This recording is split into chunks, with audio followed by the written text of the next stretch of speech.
Bowring ಆಸ್ಪತ್ರೆಯ ತಡೆಗೋಡೆ ಕುಸಿದು 7 ಮಂದಿ ಮೃತಪಟ್ಟಿದ್ದಾರೆ. ಈ ದುರಂತಕ್ಕೆ 6 ವರ್ಷದ ಮಗು ಮುಸಾವಿರ್ ಬೇಗಂ ಬಲಿಯಾಗಿದೆ. ಮಗು ಕಳೆದುಕೊಂಡ ಹೆತ್ತವರಿಗೆ ಬರಸಿಡಿಲೇ ಬಡಿದಿದ್ದು ಮನೆಯಲ್ಲಿ ಹೆತ್ತವರ ಆಕ್ರಂದನ ಮುಗಿಲು ಮುಟ್ಟಿದೆ.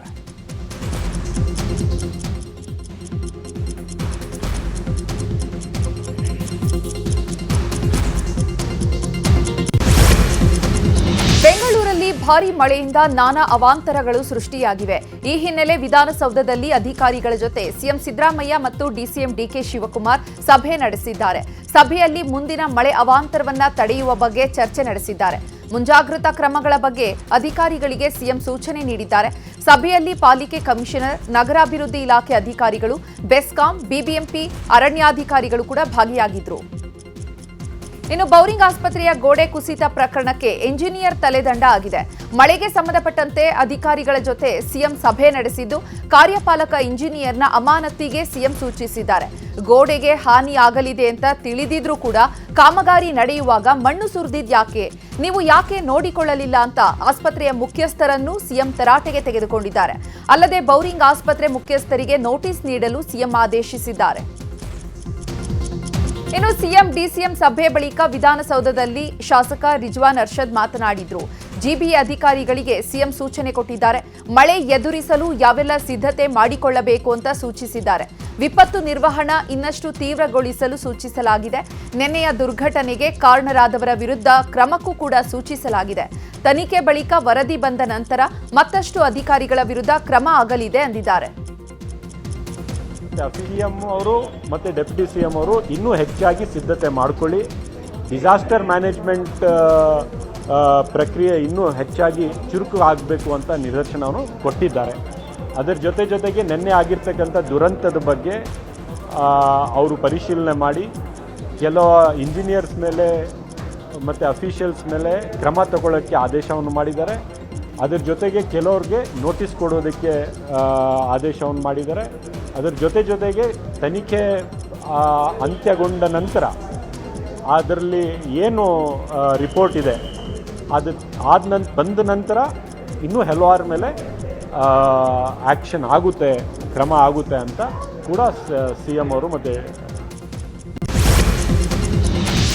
ಬೆಂಗಳೂರಲ್ಲಿ ಸುರಿದ ಮಳೆಯಿಂದಾಗಿ ಸಾಕಷ್ಟು ಸಮಸ್ಯೆಗಳು ಉಂಟಾಗಿವೆ. ಈ ಹಿನ್ನೆಲೆಯಲ್ಲಿ ನಾಳೆ ಡಿಸಿಎಂ ಡಿಕೆ ಶಿವಕುಮಾರ್ ಬೆಂಗಳೂರು ರೌಂಡ್ಸ್ ಮಾಡಲಿದ್ದಾರೆ. ಮಳೆ ಹಾನಿಗೆ ಒಳಗಾದ ಪ್ರದೇಶಗಳಿಗೆ ಭೇಟಿ ನೀಡಿ ಪರಿಶೀಲಿಸಲಿದ್ದಾರೆ.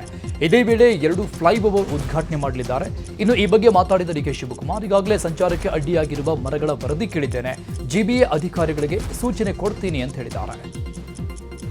ಬೆಂಗಳೂರು ವಿಚಾರದಲ್ಲಿ ನಾವೀಗಾಗಲೇ ನಿನ್ನೆ ರಾತ್ರಿಯಿಂದಲೇ ಎಲ್ಲ ಕಡೆ ಪೊಲೀಸರು ಸೇರಿ ಎಲ್ಲೆಲ್ಲಿ ಮರಗಳೆಲ್ಲ ಜಾಸ್ತಿ ಇದೆ, ರಸ್ತೆಯಲ್ಲಿ ಹಳೆ ಇದು ಗುಂಪೆಗಳಿದೆ, ಅದೆಲ್ಲ ಕಟ್ ಮಾಡಿದ್ದೆ ಅದೆಲ್ಲ ಲಿಸ್ಟ್ ಮಾಡ್ತಾ ಇದ್ದಾರೆ. ನಾಳೆ ಕಂಟ್ರೋಲ್ ರೆಡಿ ಇದೆ, ಎಲ್ಲ ಆಫೀಸರ್ಸ್ ಹೋಗ್ತಾ ಇದ್ದಾರೆ, ವಿಸಿಟ್ ಮಾಡ್ತಾ ಇದ್ದಾರೆ. ರಾತ್ರಿ ನಿರ್ದೇಶನ ಮಾಡ್ತಿದ್ದೀನಿ ಅಂತ ಎಲ್ಲೆಲ್ಲಿ ಗೋಡೆಗಳಿದೆ ಎಲ್ಲ ಐಡೆಂಟಿಫೈ ಮಾಡಿದ್ದೀವಿ. ಆಲ್ ಸ್ಟ್ರೀಟ್ ಬಿಲ್ಡರ್ಸ್ನ ಅಂತ ಗೋಡೆಗಳ ಪಕ್ಕ ಎಲ್ಲ. ರಾಜಧಾನಿ ಬೆಂಗಳೂರಿನಲ್ಲಿ ಗಾಳಿ ಮಳೆಯಿಂದ ಆದಂತಹ ಹಾನಿ ಬಗ್ಗೆ ಇಂಧನ ಸಚಿವ ಕೆಜೆ ಜಾರ್ಜ್ ಪ್ರತಿಕ್ರಿಯಿಸಿದ್ದಾರೆ. ಬೆಂಗಳೂರಿನಲ್ಲಿ ಉಷ್ಣಾಂಶ ಹೆಚ್ಚಾದಾಗ ಮಳೆಯಾಗುತ್ತೆ, ಹಾನಿಯಾಗಬಾರದಿತ್ತು, ಆಗಿದೆ, ಜನರಿಗೆ ತೊಂದರೆಯಾಗಿದೆ. ಟ್ರಾನ್ಸ್ಫಾರ್ಮರ್ ನಿರ್ವಹಣೆಗೆ ಅಂತ ರೆಡಿ ಮಾಡ್ತಾ ಇದ್ದೇವೆ. ವಿದ್ಯುತ್ ನಿರ್ವಹಣೆಗೆ ಎಲ್ಲ ಕಡೆ ಆದೇಶ ಕೊಟ್ಟಿದ್ದೇವೆ. ಲೈಟ್ ಕಂಬಗಳನ್ನು ಚೇಂಜ್ ಮಾಡಲು 2 ರಿಂದ 3 ದಿನ ಬೇಕು ಅಂತ ಕೆಜೆ ಜಾರ್ಜ್ ಹೇಳಿದ್ದಾರೆ. ನಮ್ಮ ಬೆಂಗಳೂರಲ್ಲಿ ನಮಗೆ ಗೊತ್ತಿದೆ, ಉಷ್ಣಾಂಶ ಹೆಚ್ಚಾದಾಗ ಮಳೆ ಆಗ್ತದೆ. ಕೆಲವೊಂದು ಸತಿ ಕ್ಲೌಡ್ ಬಸ್ಟ್ ಆಗ್ತದೆ, ಗಂಡನೂ ಸಮೇತ ಒಂಥರ ಕ್ಲೌಡ್ ಬಸ್ಟ್ ಆಗ್ತಿತ್ತು. ಮತ್ತು ಗಾಳಿ ಭಾರಿ ಜೋರಾಗಿತ್ತು, ಆಲಿಕಲ್ಲು ಬಿಟ್ಟು ಎಲ್ಲ ಆಗಿದೆ. ಅದರಿಂದ ಕೆಲವೊಂದು ಹಾನಿ ಆಗಿದೆ. ಹಾನಿ ಆಗಬಾರ್ದಾಗಿತ್ತು, ಜನರಿಗೆ ತೊಂದರೆ ಆಗಬಾರ್ದಾಗಿತ್ತು, ಅದು ಸಮೇತ ಮಾಡ್ತಾರೆ. ಬಟ್ ಆ ವಿಚಾರದಲ್ಲಿ ಈಗಾಗಲೇ ಮುಖ್ಯಮಂತ್ರಿಯವರು ಆ ಗೋಡೆ ಬೌರಿಂಗ್ ಹಾಸ್ಪಿಟ್ಲು ಅದಕ್ಕೆ ಅಲ್ಲಿಗೆ ಹೋಗಿ ಎಲ್ಲ ವಿಸಿಟ್ ಮಾಡಿದ್ದಾರೆ. ಅವ್ರನ್ನ ವಿಸಿಟ್ ಮಾಡಿ ಪರಿಹಾರ ಸಮೇತ ಏನು ಮಾಡಬೇಕು ಅಂತ ಹೇಳ್ಬಿಟ್ಟು ಅದು ಸಮೇತ ಅನೌನ್ಸ್ ಮಾಡಿದ್ದಾರೆ. ನಮ್ಮ ಡೆಪ್ಯೂಟಿ ಚೀಫ್ ಮಿನಿಸ್ಟರ್ ಅವರು ಬ್ಯಾಂಗ್ಳೂರು ಡೆವಲಪ್ಮೆಂಟ್ ಮಿನಿಸ್ಟರ್ ಸಮೇತ ಅಲ್ಲಿಗೆ ಹೋಗಿದ್ದಾರೆ. ಹೋಗಿಬಿಟ್ಟು ಎಲ್ಲ ಥರ ಕ್ರಮ ತಗೊಂಡಿದ್ದಾರೆ. ಆ ಥರ ಇದು ಮಾಡ್ತಾರೆ. ಟ್ರಾನ್ಸ್ಫಾರ್ಮರ್ಗಳ ವಿಚಾರದಲ್ಲಿ ನಾವು ಎಲ್ಲ ಎಸ್ಕಾಮ್ಸ್ಗೆ ಈಗಾಗಲೇ ಅವರು ಆದೇಶ ಕೊಟ್ಟಿದ್ದಾರೆ, ಕ್ರಮ ತಗೊಳ್ತಿದ್ದಾರೆ. ಬೆಂಗಳೂರಲ್ಲಿ ಮಳೆ ಹಾನಿ ಪ್ರದೇಶಗಳಿಗೆ ಜಿಬಿಎ ಕಮಿಷನರ್ ಮಹೇಶ್ವರ ರಾವ್ ಭೇಟಿ ಕೊಟ್ಟು ಪರಿಶೀಲಿಸಿದ್ದಾರೆ. ಕೆಆರ್ ಸರ್ಕಲ್ ಬಳಿಯ ಅಂಡರ್ ಪಾಸ್ ಬಳಿಗೂ ಭೇಟಿ ಕೊಟ್ಟು ಪರಿಶೀಲನೆ ಮಾಡಿದ್ದಾರೆ.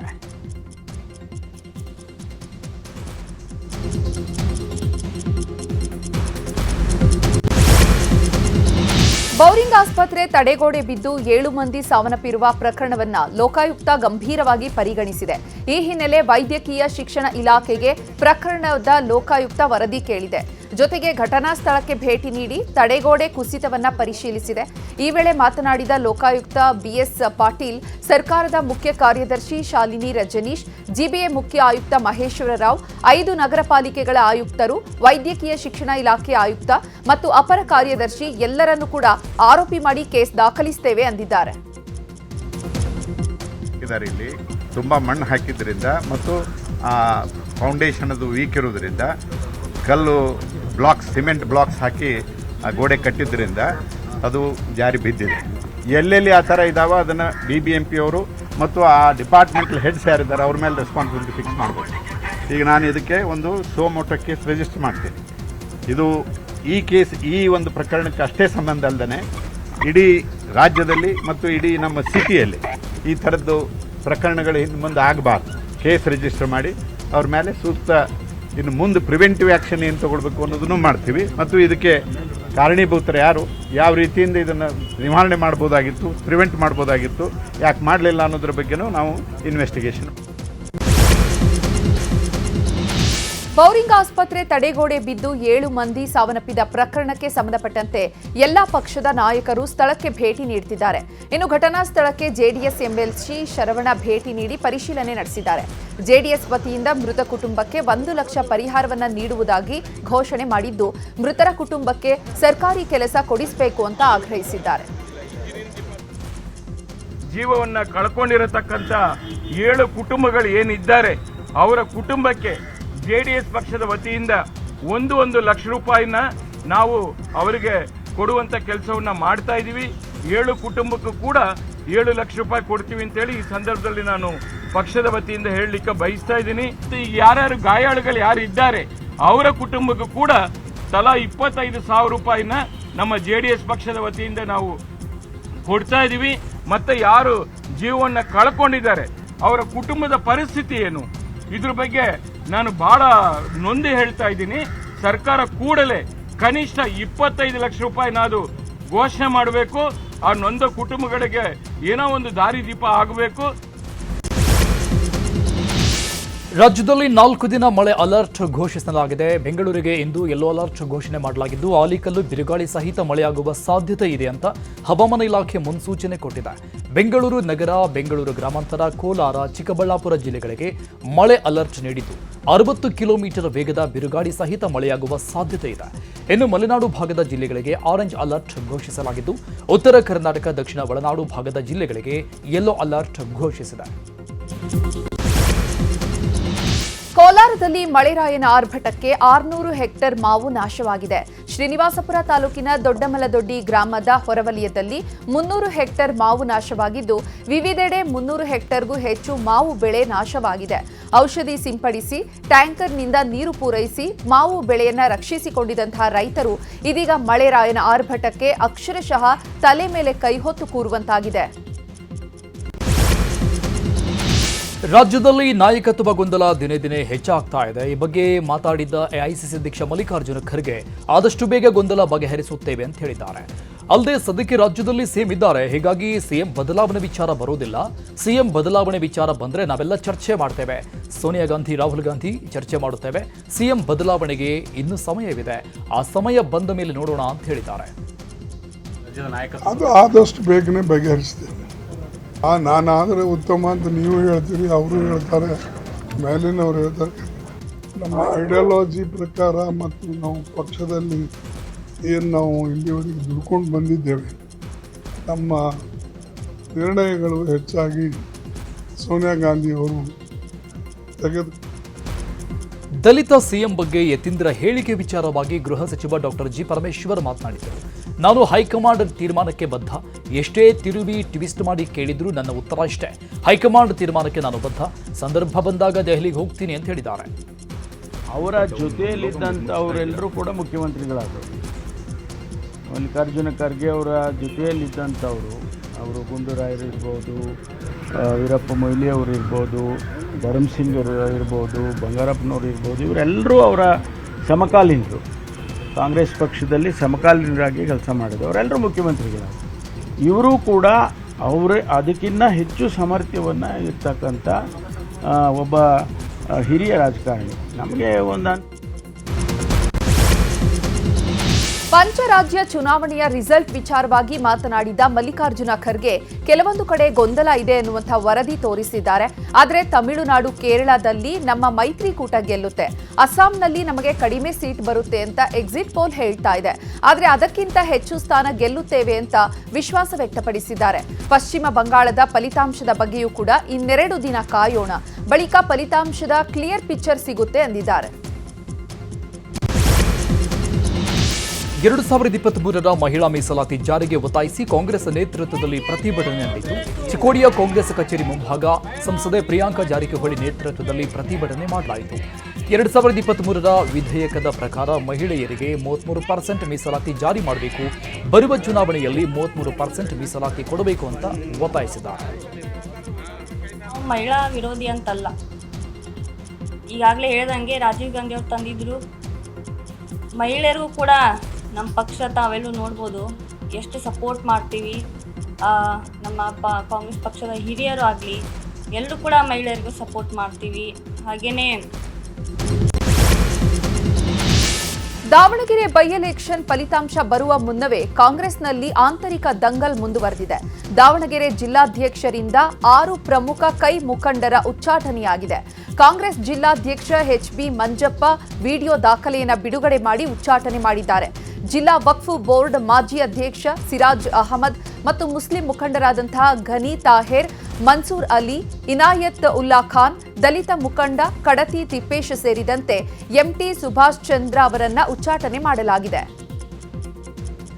ಸುಭಾಷ್ ಚಂದ್ರ ಅವರು, ಆಮೇಲೆ ಸಿರಾಜ್ ಅಹಮದ್, ಗನಿ ತಾಹಿರ್ ಅವರು, ಕಡತಿ ತಿಪ್ಪೇಶ್ ಅವರು, ಮನ್ಸೂರ್ ಅಲಿ ಅವರು, ಇನಾಯತ್ ಉಲ್ಲಾ ಖಾನ್ ಅವರು, ಇವರೆಲ್ಲರೂ ಸಹ ಇನ್ನೂ ಬಹಳ ಜನ ಇದ್ದಾರೆ. ಇವರು ಮುಖ್ಯವಾಗಿ ಜನಗಳಿಗೆ ಟೆಂಪ್ಟ್ ಮಾಡ್ತಕ್ಕಂಥ, ಜನಗಳನ್ನ ಪ್ರಚೋದನೆ ಮಾಡ್ತಕ್ಕಂಥ ಕೆಲಸವನ್ನ ಮಾಡಿದ್ರಿಂದ ಇವತ್ತು ಜಿಲ್ಲಾ ಕಾಂಗ್ರೆಸ್ ಇವರೆಲ್ಲರೂ ಸಹ ಇವತ್ತು ಪಕ್ಷದಿಂದ ಉಚ್ಚಾಟನೆ ಮಾಡಬೇಕು ಅಂತ ತೀರ್ಮಾನ ಮಾಡಿ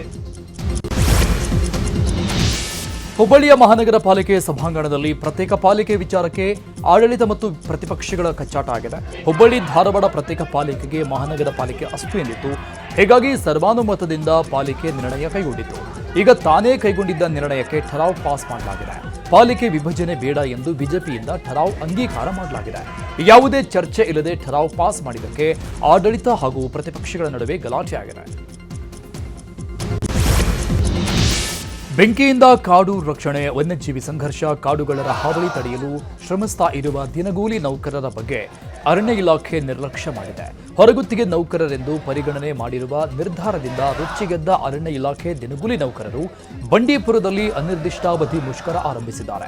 ರಾಜ್ಯದ ವಿವಿಧೆಡೆಯಿಂದ ಆಗಮಿಸಿರುವ ನೂರಾರು ದಿನಗೂಲಿ ನೌಕರರು ಮುಷ್ಕರದಲ್ಲಿ ಭಾಗಿಯಾಗಿದ್ದು, ಅರಣ್ಯ ಇಲಾಖೆ ದಿನಗೂಲಿ ನೌಕರರನ್ನ ಹೊರಗುತ್ತಿಗೆ ನೌಕರರಾಗಿ ಪರಿವರ್ತಿಸಿರುವ ಆದೇಶಕ್ಕೆ ಖಂಡನೆ ವ್ಯಕ್ತಪಡಿಸಿದ್ದಾರೆ. ಸಚಿವ ಈಶ್ವರ್ ಖಂಡ್ರೆ ನ್ಯೂಸ್ 18 ಜೊತೆಗೆ ಮಾತನಾಡ್ತಾ ನೌಕರರನ್ನ ಮಾತುಕತೆಗೆ ಕರೆದಿದ್ದಾರೆ. 20-25 ವರ್ಷಗಳಿಂದ ಇಲಾಖೆ ನೌಕರರನ್ನು ಜೀತದಾಳುಗಳಿಗಿಂತ ಕಡೆಯಾಗಿ ನಡೆಸ್ಕೋತಾ ಇದೆ. ಇವತ್ತು ಶೋಷಣೆ ಏನಾದರೂ ನಡೀತಾ ಇದೆ ಅಂದರೆ ಅದು ಅರಣ್ಯ ಇಲಾಖೆಯಲ್ಲೇ ತುಂಬ ಮಟ್ಟದ ಶೋಷಣೆ ನಡೀತಾ ಇದೆ. ಗಡೀಪಾರು ಆದೇಶ ಪ್ರಶ್ನಿಸಿದ್ದ ಮಹೇಶ್ ಶೆಟ್ಟಿ ತಿಮರೋಡಿ ಅರ್ಜಿ ಹೈಕೋರ್ಟ್ನಲ್ಲಿ ವಜಾಗೊಂಡಿದೆ. ನ್ಯಾಯಮೂರ್ತಿ ಸಚಿನ್ ಶಂಕರ್ ಮಗದುಂ ಅವರಿದ್ದಂತಹ ಹೈಕೋರ್ಟ್ ಪೀಠ ಆದೇಶ ನೀಡಿದೆ. ಗಡೀಪಾರು ಸಂಬಂಧಪಟ್ಟಂತೆ 2 ವಾರ ಕ್ರಮ ಕೈಗೊಳ್ಳದಂತೆ ಸರ್ಕಾರಕ್ಕೆ ಸೂಚನೆ ನೀಡಿದೆ. ಈ ಮೂಲಕ ಹೈಕೋರ್ಟ್ ಮೊರೆ ಹೋಗಿದ್ದ ಮಹೇಶ್ ಶೆಟ್ಟಿ ತಿಮರೋಡಿಗೆ ಹೈಕೋರ್ಟ್ನಲ್ಲಿ ಹಿನ್ನಡೆಯಾಗಿದೆ. ಆದರೆ ಗಡೀಪಾರು ಪ್ರಶ್ನಿಸಿ ಸರ್ಕಾರಕ್ಕೆ ಮೇಲ್ಮನವಿ ಸಲ್ಲಿಸಲು ಅವಕಾಶ ಇದ್ದು, ಸರ್ಕಾರದ ಗೃಹ ಕಾರ್ಯದರ್ಶಿಗೆ ಮೇಲ್ಮನವಿ ಸಲ್ಲಿಸಬಹುದಾಗಿದೆ. ಮೊಮ್ಮಕ್ಕಳ ಜೊತೆ ಕೇಂದ್ರ ಸಚಿವ ಪ್ರಹ್ಲಾದ್ ಜೋಶಿ ಕಾಲ ಕಳೆದಿದ್ದಾರೆ. ಕೆಲಸದ ಒತ್ತಡದ ನಡುವೆಯೂ ಮೊಮ್ಮಕ್ಕಳ ಜೊತೆ ಪ್ರಹ್ಲಾದ್ ಜೋಶಿ ಆಟವಾಡುತ್ತಾ ಕಾಲ ಕಳೆದಿದ್ದಾರೆ. ಹುಬ್ಬಳ್ಳಿಯ ತಮ್ಮ ನಿವಾಸದಲ್ಲಿ ಮೊಮ್ಮಕ್ಕಳ ಜೊತೆ ಜೋಶಿ ಕಾಲ ಕಳೀತಾ ಇರುವ ವಿಡಿಯೋ ಸೋಷಿಯಲ್ ಮೀಡಿಯಾದಲ್ಲಿ ವೈರಲ್ ಆಗಿದೆ.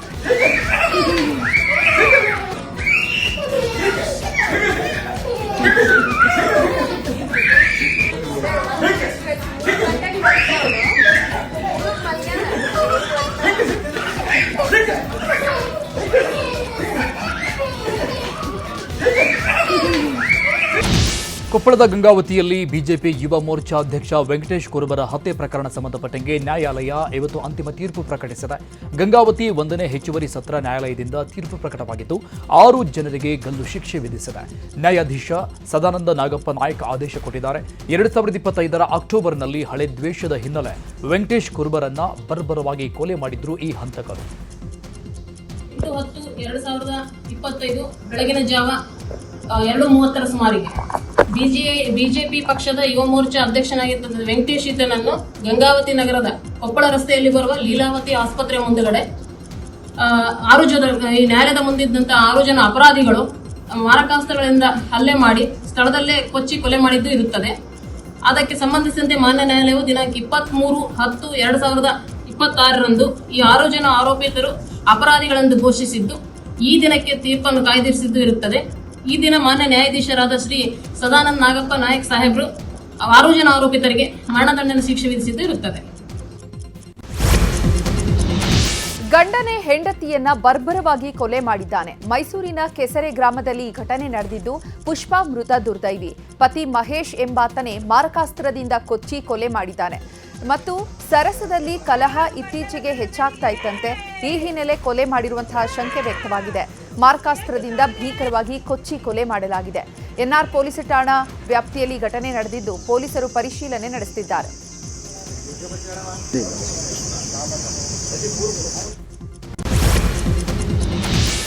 ಜಾನುವಾರುಗಳ ಮೇಲೆ ದಾಳಿ ಮಾಡಿ ಜನರಿಗೆ ಒಪ್ಪಟ್ಟಳ ಕೊಡ್ತಾ ಇದ್ದ ಚಿರತೆ ಕೊನೆಗೂ ಸೆರೆಯಾಗಿದೆ. ಮಂಡ್ಯ ಜಿಲ್ಲೆಯ ಪಾಂಡವಪುರ ತಾಲೂಕಿನ ಮೇಲುಕೋಟೆಯಲ್ಲಿ ಚಿರತೆ ಸೆರೆಯಾಗಿದೆ. ದೇವಸ್ಥಾನದ ಬಳಿ ಅರಣ್ಯಾಧಿಕಾರಿಗಳು ಇರಿಸಿದ್ದ ಬೋನಿಗೆ 3 ವರ್ಷದ ಚಿರತೆ ಸೆರೆಯಾಗಿದೆ. ಬೋನಿಗೆ ಬಿದ್ದ ಚಿರತೆ ನೋಡಲು ಜನ ಮುಗಿಬಿದ್ದಿದ್ದಾರೆ. ಕಡ್ಡಿಪಟ್ಟಿ ತಗೊಬಿಡ ನೀನಾಯ್ತು ಅಲ್ಲೇ ನಿನ್ನೆ ಹಿಡ್ಕೋತಾ ಅಣ್ಣ.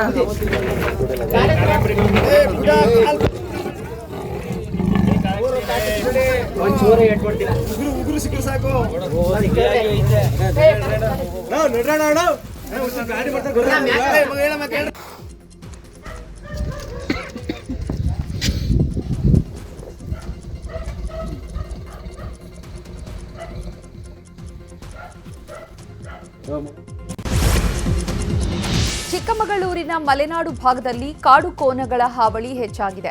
ಕಾಫಿ ತೋಟದಲ್ಲಿ 25ಕ್ಕೂ ಅಧಿಕ ಕಾಡು ಕೋಣಗಳ ಹಿಂಡು ಬೀಡು ಬಿಟ್ಟಿದೆ. ಕಡವಂತಿ ಗ್ರಾಮದ ಕಾಫಿ ತೋಟದಲ್ಲಿ ಕಾಡು ಕೋಣದ ಗ್ಯಾಂಗ್ ಪ್ರತ್ಯಕ್ಷವಾಗಿದೆ. ಕಾಡು ಕೋಣಗಳನ್ನು ಕಂಡು ಸ್ಥಳೀಯರು ಕಂಗಾಲಾಗಿದ್ದಾರೆ. ಕಾಡು ಕೋಣಗಳ ಹಿಂಡು ಓಡಿ ಹೋಗುವಂತಹ ದೃಶ್ಯ ಮೊಬೈಲ್ನಲ್ಲಿ ಸೆರೆಯಾಗಿದೆ. ಕೂಡಲೇ ಕಾಡು ಕೋಣವನ್ನ ಕಾಡಿಗೆ ಸ್ಥಳಾಂತರ ಮಾಡುವಂತೆ ಸ್ಥಳೀಯರು ಒತ್ತಾಯಿಸಿದ್ದಾರೆ.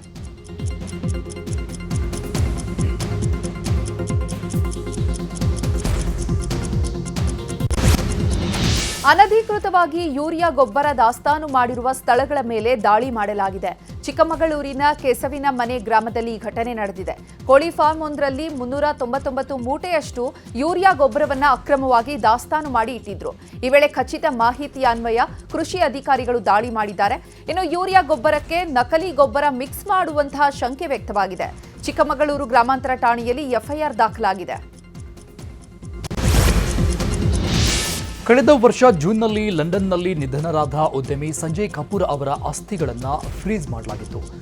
30,000 ಕೋಟಿ ಮೌಲ್ಯದ ಪಿತ್ರಾರ್ಜಿತ ಆಸ್ತಿಯನ್ನ ಬಿಟ್ಟು ಹೋಗಿದ್ದಾರೆ. ಅವರ 3ನೇ ಪತ್ನಿ ಪ್ರಿಯಾ ಸಚಿದೇವ್ ಕಪೂರ್ ಮತ್ತು ನಟಿ ಕರಿಷ್ಮಾ ಕಪೂರ್ ಅವರ 2ನೇ ಮದುವೆಯಿಂದ ಪಡೆದ ಮಕ್ಕಳಾದ ಕಿಯಾನ್ ಕಪೂರ್ ಮತ್ತು ಸಮೈರಾ ಕಪೂರ್ ನಡುವಿನ ಗಲಾಟೆ ತಾರಕಕ್ಕೇರಿತ್ತು. ಇದೀಗ ಕುಟುಂಬ ವಿವಾದದ ನಡುವೆ ಅವರ ಆಸ್ತಿಗಳನ್ನು ಸಂರಕ್ಷಿಸಲು ದೆಹಲಿ ಹೈಕೋರ್ಟ್ ಆದೇಶ ಮಾಡಿದೆ.